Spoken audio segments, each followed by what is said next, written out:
Sutton United Talk Time on podcast. It's the Sutton Podcast. And Golly, and Reigns, and a goal! And they have done it! Oh, and driven in! And number 11, Matthew Hanlon, followed that in. Wilson will strike it! And it's gone all the way through! Oh, there you go! Not the cleanest of contacts, but Louis John scores for a third game running. And there it is! Sutton United at the GM Vauxhall Conference have put out first division Coventry City, winners of the FA Cup themselves less than 2 years ago. But the whistle goes now. Delight for Sutton United. Sutton United in the National League are through to the last 16 of the FA Cup. No longer English football's perennial non-league club. A 123-year crescendo reaches a new peak for Sutton United, who are promoted to the Football League for the first time.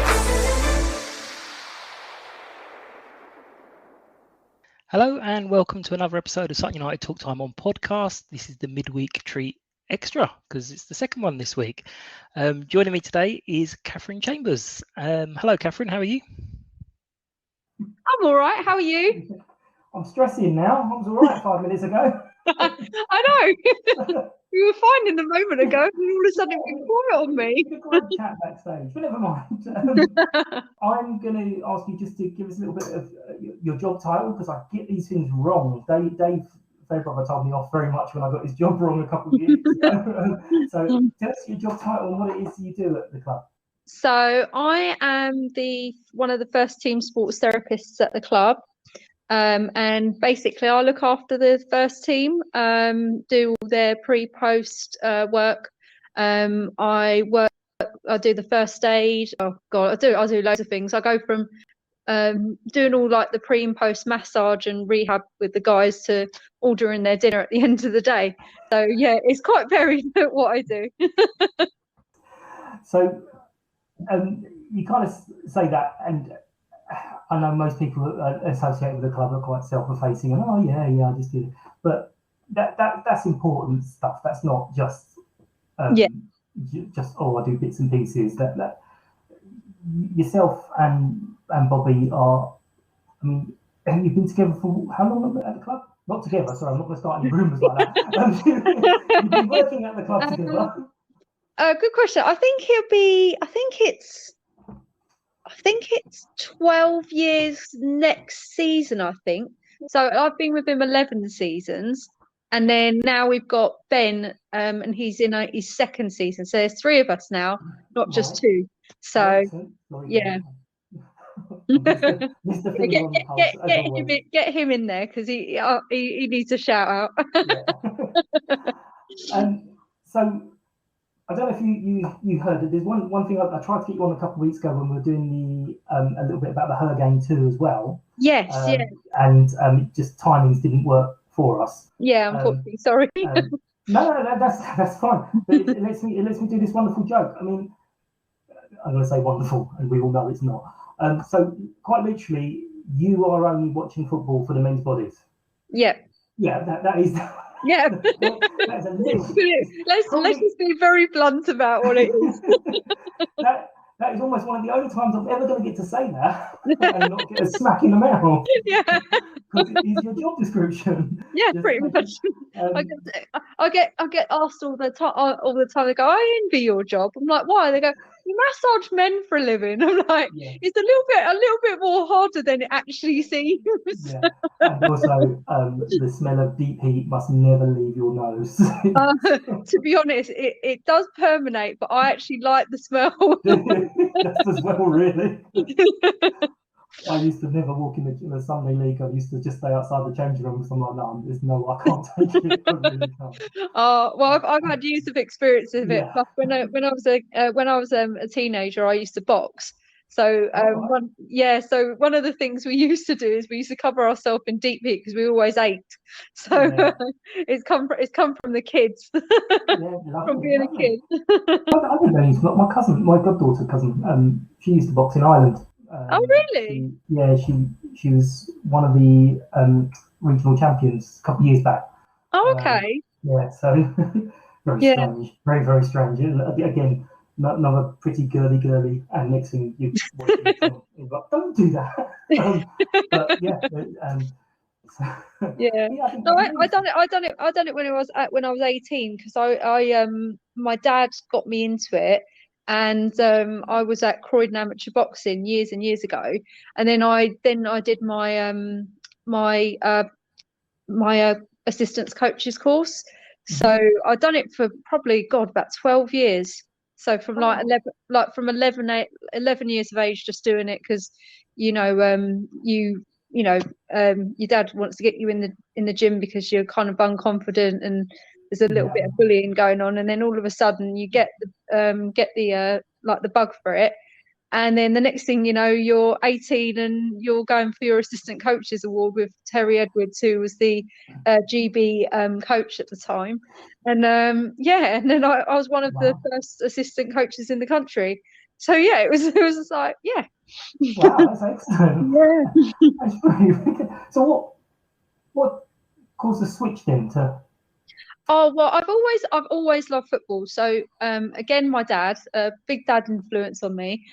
He is a massive Crystal Palace fan, and he started taking me to the games. And I can remember my first season because it was the first season Palace were the champions of Division One. And and it was brilliant, and we were on the terraces, and it was great. And I always used to see the physiotherapist when he ran out on the pitch, and I was like, I love to do that. That looks like a good job. And when I was at high school, my science teacher was Mrs. Larko, and she really got me into biology. And I ended up just having a real passion for science, and like mainly like anatomy. And then and then I went off to college. I had once I'd finished college, I did science, took a year out, and then after that I went back into doing massage, and that's how it kind of works. So yeah, it's always been in my blood, and it was always something I've always wanted to do. So Excellent. So do you obviously been with us so long now? I've seen the celebrations, so I know there's a lot of love for the team. But yeah, you kind of find it quite difficult when you're sitting on the sidelines being professional, not shouting and. there's a bit of shouting because when I think one thing, especially in football, especially if you're working in football, you've got to be a fan of football. And I think it's like, if I wasn't, and I probably wouldn't love it as much. Do you know what I mean? And I think that's why I'm like, I love football. I've grown up with football. So I can't not celebrate and sometimes shout and give my 2 cents worth. So It was going to be one of the questions. Was it you like watching football? Or was it you just doing a job? But you well covered that. I like I said, I went to I used to watch Crystal Palace. I used to live in Porton Heath, so when I was growing up, my dad used to live by the ground, and he'd always grown up watching Palace and everything. And one day he said to me, would you like to come to a game? And I was like, yeah, okay. So we did it, and it ended up becoming a real tradition. I ended up getting a season ticket, and we ended up that season we watched a hell of a lot of home games and watched the championship getting promoted. And then I've just really been into my football ever since. But it was even on a Saturday afternoon back in the day, I used to love watching Grandstand, because we didn't have Sky Sports at the time, so we used to watch Sky Grandstand, and you always used to watch all the scores come in. And one thing I was quite intrigued about was not just the Premier League, but also kind of the Division 2, Division 3 and stuff. Because you used to see names there, and you go, oh, I used to see Sutton in the conference, and you were like, oh, they're not far from us, or Carshort, and they're not far from us. So, and it was just interesting, going through, even when I got older and I was watching, Palace flitting from the Championship to the Premier League. You just see the different teams that have gone down, come up. It's quite interesting, actually. And I've always been a fan of it. I've always watched it on telly. Partner's a Spurs fan, So he's pretty much always on in our house. So yeah, it's definitely in the blood. My mum actually, she started off as a Liverpool fan, ended up being a Man United fan. Was that just to annoy Dad? Yeah, I always used to tease her. I go, "What one are you this week?" So yeah. So I suppose your partner being a Spurs fan, you must have had a great time with the success you've had over the last 12 years. Yeah. Compared to the success at Spurs. Anyway. Don't tell him that, he'll get really upset. Do you ever just get out all the medals and go, hey, look, he hears that a lot, don't worry. Now that Conte's in, it's all different now.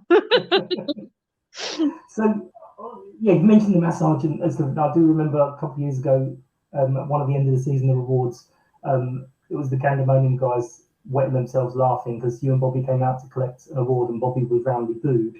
Yeah. You were roundly cheered. Yeah, I remember that.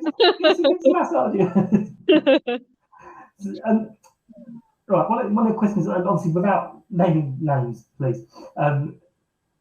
Is there, my missus, when we used to do Sunday team, she'd have the medical kit bag and she'd be the one running on, and they used to miraculously jump up literally 2 steps away from them.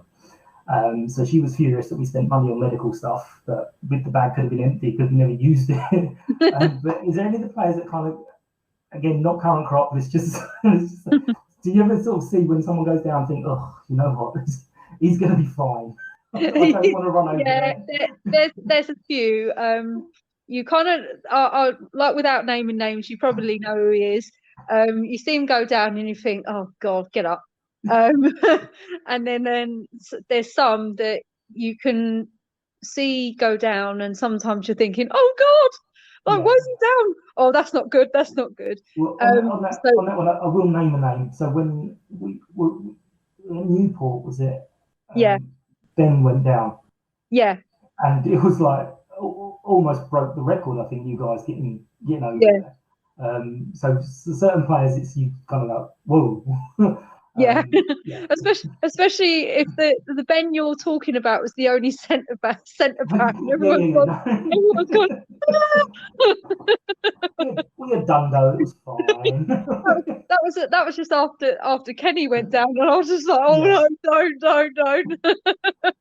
Oh, completely off track. I've never clock watched so much in my life. It was like a Sunday league game, the end of the season one, where you literally pull the names out of the hat and go, "Well, you're playing left back." Okay, you're playing this one. Super quickly on Kenny, something I found vaguely amusing. I don't know. One of the pictures, obviously, of when we won the championship. Yeah. And there's a picture of all the players together, and I think Kenny is sort of kind of side on. Yeah. And I've seen it on my phone. It's on the iPad, and then I was on the big screen. I was looking for something, and my little 4, bless her. Yeah. She was looking at it and she went, "But Daddy, that's not you." And I was like, "What's not me?" She said, "That man, that's not you." And I was like, "Oh, did you think that was Daddy?" She's like, "Yes, he's got your shirt on." And I was like, "Oh no, baby."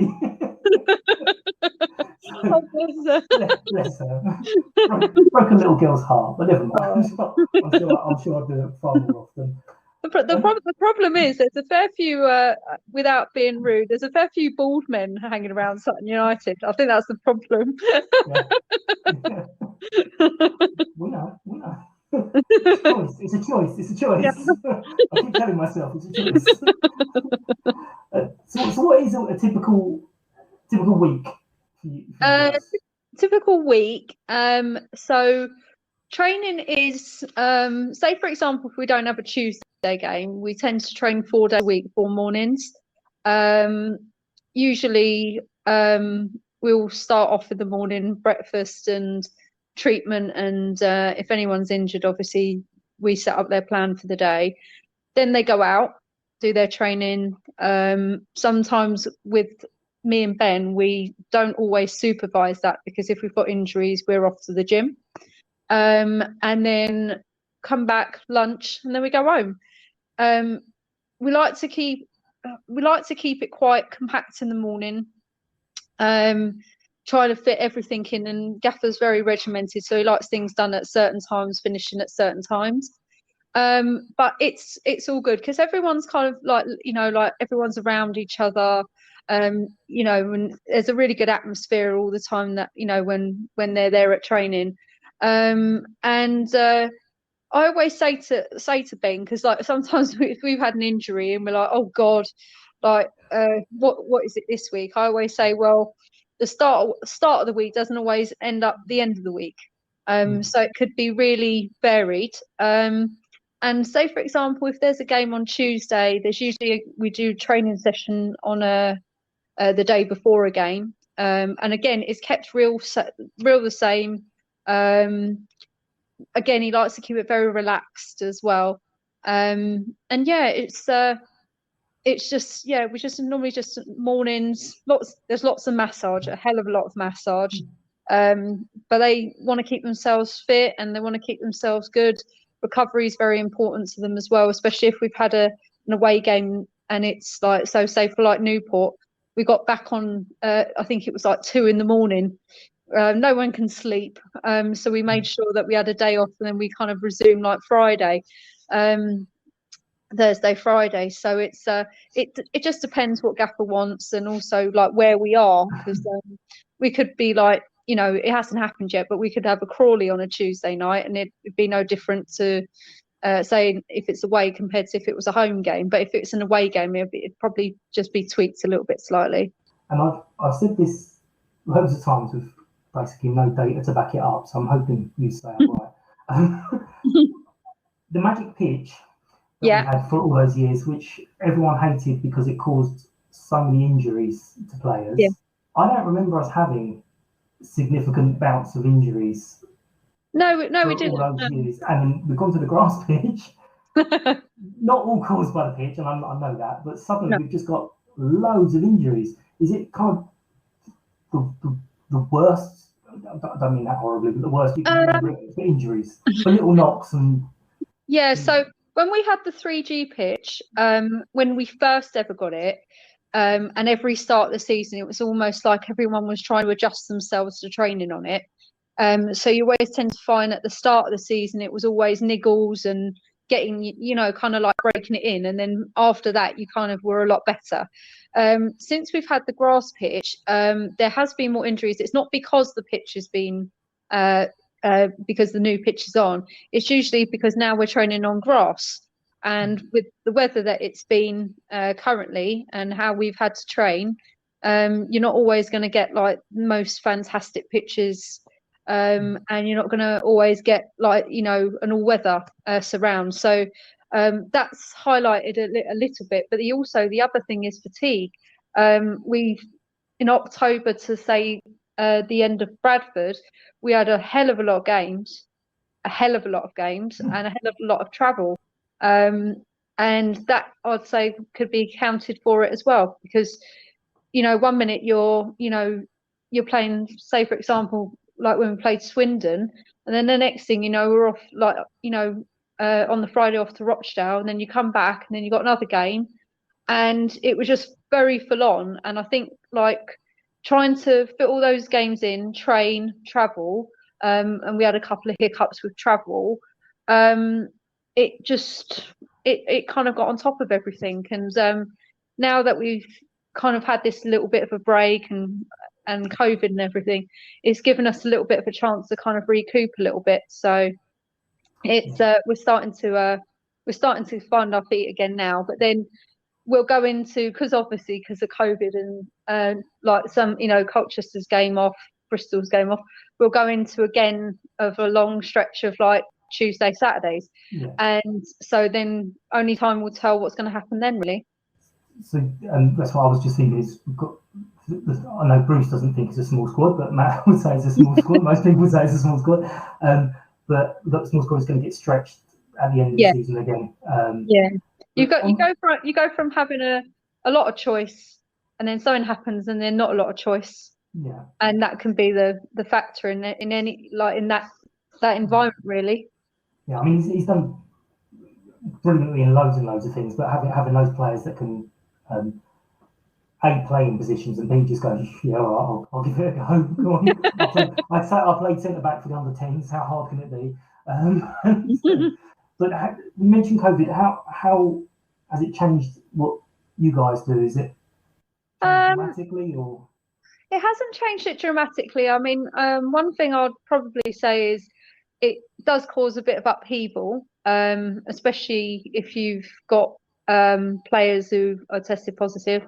But we're just kind of like, we're just trying to take it, every day as it comes. There's a lot of testing, and just, following all the protocols. And that's literally all we're doing. We're just trying to, at this moment in time, just do our job in a COVID world. And it's, it's not the easiest thing in the world, but we just get on with it, because I'd rather be playing and having games than not having a season at all, like we did when the first season was scrapped, when it all happened. So there's different views when you read the different people's views on Twitter. Is just loads of people of various different clubs going, we'll just play the kids. And it's like, whoa, hang on a minute, you can't just chuck kids in. It doesn't really work that way. It's like, yes, it'd be okay. You might have one or two on the bench, but so yeah, we've been lucky. We had our bout at the start of the season. I think we had one game called off, and then these other games have been called off for nothing to do with us. Yeah. But obviously we don't know what's going to. At the moment, Exeter's going ahead. Yes. That in itself must be really frustrating for everyone, because you're building to a point of playing a match, and the training, your work is all building to getting people ready for a particular point. Yeah. And then suddenly that's gone 24 hours before maybe, and it's like, well, then how do I get them back up for the next one? And to a certain point, when you're doing it yourself, you might be like, oh, what's the point? It's only going to get called off. So you're then on the back foot straight away. So how do you guys cope with that? Is it going to be on or not? Well, I think how we've kind of just seen it is that if it's on, it's on. It's not, it's not. And we've just kept it just training. So in that time, we're just keeping spirits up, really, and just kind of just focusing on just, good training sessions, making sure people are really fit, rested when they needed to be, and then just kind of then with that, just knowing full well that when we come into a spout of games where we're going to be playing quite a lot, that we've got the fitness and the stamina to get through it, really. I mean, like, don't get me wrong, you're always going to get a bit of moaning, and you're always going to get like, you're always going to get a little bit of natural frustration. But that's with COVID, because COVID unfortunately has turned all our lives upside down for the last 2 years. And I think it's where we've taken not just me or the club, but I think all of us take for granted our freedom. And then all of a sudden, when things like that happen and it's well beyond your control, it can make you, it kind of, have that natural frustration. You can't get back to your, like to that taken for granted where you never even thought about it kind of feeling. So it's it's just something you have to kind of take day by day with, really. Yeah, I mean, for me, football, I always thought was, it's there, it's literally down the road from me. I'll rock up on a Saturday or a Tuesday, watch it, and that's it. It's done. Yeah. I'm fine. I'm not Mr. Sociable and everything. And next thing it's taken away, and I was miserable. And didn't help. There was a lot of people like that. Yeah. Didn't help that they had the best season they've ever had ever. And we were watching it on our little screens, going, "This is a wind up, surely." It was very weird. Give it that. It was you're going into games and there's nobody there, and all you can hear is Gaffer. That's literally all you can hear him. He's very loud. To be fair, some games. It was just no atmosphere. You realise that people aren't singing all of a sudden when you can just hear Matt word for word. You're like, actually, we should probably make some noise. Yeah. Drown that out. So also, I'm going to wrap this up in a minute because I know you've got to shoot off, but turning professional, has that meant a big change for you, or? Yeah. So when I was with the team last season, When the second lockdown hit, Matt was like, and Bobby was like, oh, seeing as how you're not allowed to do your job, which this is the really weird part, because obviously we're under certain restrictions and stuff. I could do the work at Sutton, but I couldn't do my own job. So they said, "Oh, just come on." So I did, and obviously I must have done a good job, because when we got promoted, he turned around to me and he said, I want you to be part of this full time. And so my workload has gone from there to there. So it's, I don't complain. I'd rather be busy than not. But yeah, it's been really busy, and just trying to fit you, because I also do my clinic there. And I do my sports massage there. I do rehab and loads of other bits with my clinic. You jump from literally your training in the morning to your clinic in the afternoon, and then I've got all this training training and traveling in between. So yeah, it's taken a little bit of time getting used to, and I won't lie, we were all tired at the end of it when it happened. But I've been really enjoying it. Just kind of like, also visiting grounds like you never thought you would be visiting. And I think that's one of my highlights actually of this season, is going to places like Exeter and Northampton and Rochdale and Colchester and all these different places. And it's just really like, just, I think the best one was like Portsmouth was one, when when you come out at Fratton Park, you're like looking at it. Bradford the same. You see these. Yeah, you see these places on telly, and like you're thinking, "Wow, I'm here. This is really cool." that one had quite an impact on quite a lot of people, because they were like, the Portsmouth one was in a cup, so it's kind of like, oh yeah, but then the Bradford one was like, hang on, we're in the league, we're above them.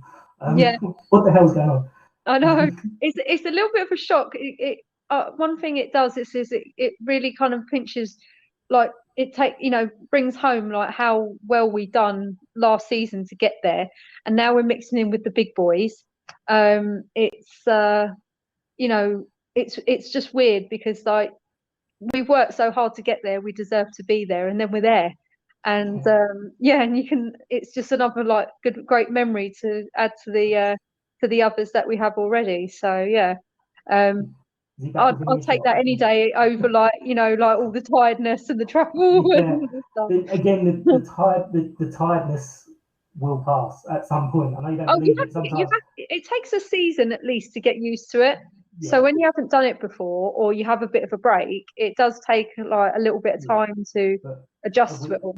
A week, 10 days into the end of the season, you'll become like, right, what's next? Bring it on. And it probably doesn't help that some of your clients bother you by leaving their coats at your place, and they have to arrange to get it back. Like my mummy did. Oh yeah, I remember that. She's messaging me going, "Did I leave my coat at Catherine?" How the hell would I know? I don't know. I do know that. And also, I sort of, you keep popping up on sort of random Facebook groups I'm in as well. So the Sutton News group, I know, because we both live in Sutton.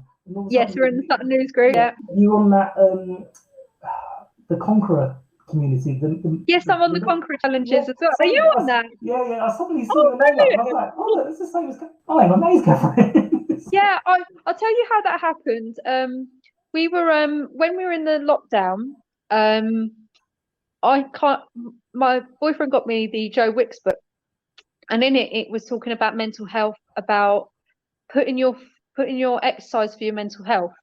So me and my friends actually started up a boot camp, because we were like, do you know what? We want to get fit, not like fit like to fit, but just get fit all round. And one day I was looking on my phone, and something came up with the Conqueror challenges, and it was John O'Groats Land's End. And we all ended up doing a group, and we done it in 4 months. We done all of it together. There was about 8 of us, I think, and we done Land's End to John O'Groats, and it was really good, because my friend who lives in London, she was pounding the streets of London. I was pounding the streets of Belmont and Cheam, my friend who lives in Uckfield was going round Buxted Park, and we were just tallying up all our mileage, and it was really good actually, because every time we like done our like put in our miles for the day and all that sort of stuff, you were going up the country, and we're like, oh look, have you got your postcard yet? Well, I did it on cheap, so I did a similar thing for my work colleagues, and just I tracked it on a spreadsheet and then did it on a map. Yeah. And then that Conqueror thing came up on mine from someone else. Yeah. So I decided to do my own little one, which was I was going to do 1 million meters in this year. So extra meters, not like walking to the shop. So it was 1 million. And then I was flying. I was doing so well at the start of the year. In April and May, I was running, and it was like, oh my God, I haven't run since I was a child. And then it kind of went down, but I managed to do it. So I'm like, now I've got to sign up to another one. I was hoping to fail and go, right, that's it, that's gone. Now I've got to find which one I want to do. Yeah, I was thinking of doing another one, and then I was thinking of doing the Camino. And to be quite honest, I was like, yeah, I'd love to do that one, but I'd also love to do it in real life. so yeah, but it's that one or the Ring Road at Iceland. So if anyone from Conqueror Medals is listening, I charge.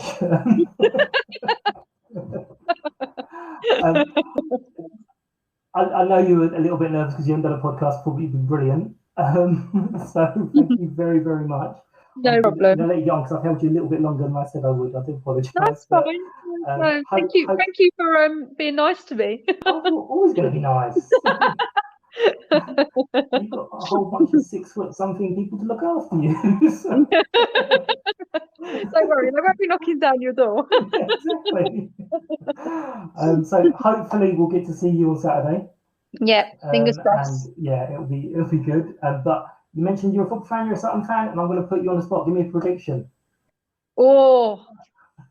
Exeter. Well, right. So when we played Exeter away, we played brilliantly, and I felt that we didn't deserve the loss. So I have a feeling we'll probably give them back what they gave us, and I'd say 2-0. Oh, well, you've matched exactly what I've put. Oh, have I?